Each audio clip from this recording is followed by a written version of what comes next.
Welcome back. We are going to take a look at another pair of Blkbrd shoes. This is the Aurora. It's a split toe derby in sand suede. And I have not opened these yet. I just pulled the wrapper off here, but I thought it'd be different to actually not have to do the box lid. And take a look. Now, Blkbrd, these are hand-welted, made in India. And the last pair that I did was a Veldshoen stitch down construction. This is a Norvegese. Very simple. Double stitch in the sole. And we see they stitch into the midsole, but you can still see that they stitched into the outsole as well, which is nice. Now this sole is really, really light. It looks and feels like it's gonna be spongy, but it's actually pretty firm. So interested to understand how this goes. Now I asked them whether or not they use split suede or whether they use full grain suede. And the answer that I got was that for now, it is split suede.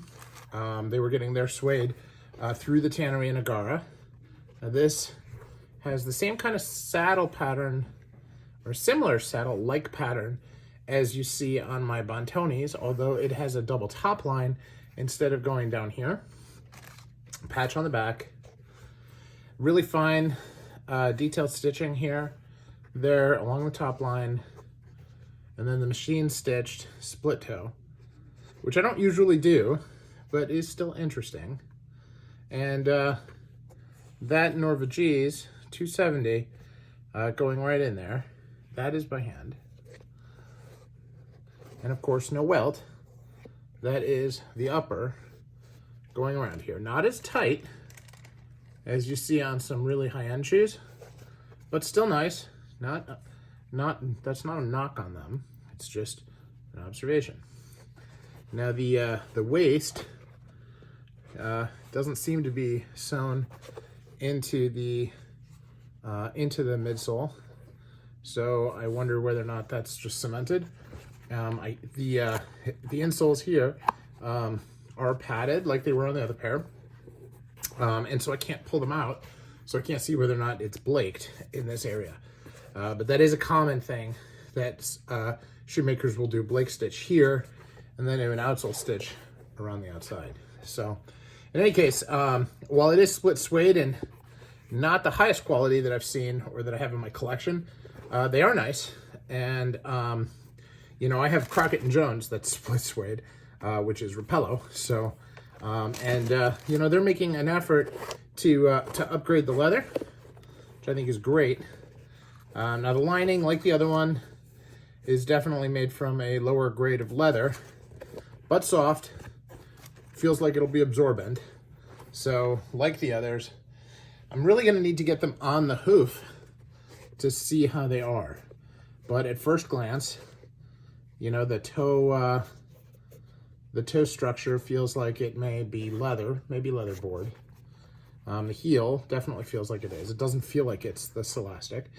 So it's nice. And this does not feel like it's gonna beat up my ankle, which right now is all torn up. So that is a big thing. So looking forward to getting these on the hoof, giving them a try. I love the color. It's not really polo. It's not really, you know, like the dark brown suedes that I have. It's kind of an in-between, and I like that. I think that that's a good thing. Very similar to my Alden snuff, which is lighter than other snuff suedes, which are more your traditional polo suede. So, pretty good shoes. You get good symmetry. All things considered, it's a nice pair. So I want to get them on the hoof and see how they are.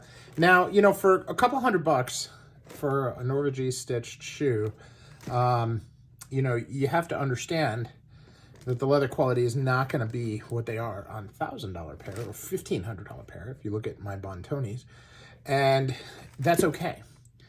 The important thing is that the leather is strong and holds up after, you know, 10, 20 wears.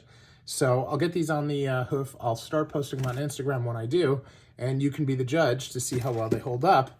And after I get a good 10 wears, I will do a follow-up video for all of you. But in the meantime, out of the box, they look just fine. Definitely worth far more than the couple $100 they retail for. So let's take a look and see how they fare with some heavy wear. Didn't mean to rhyme. Have a good day, everyone. Thanks.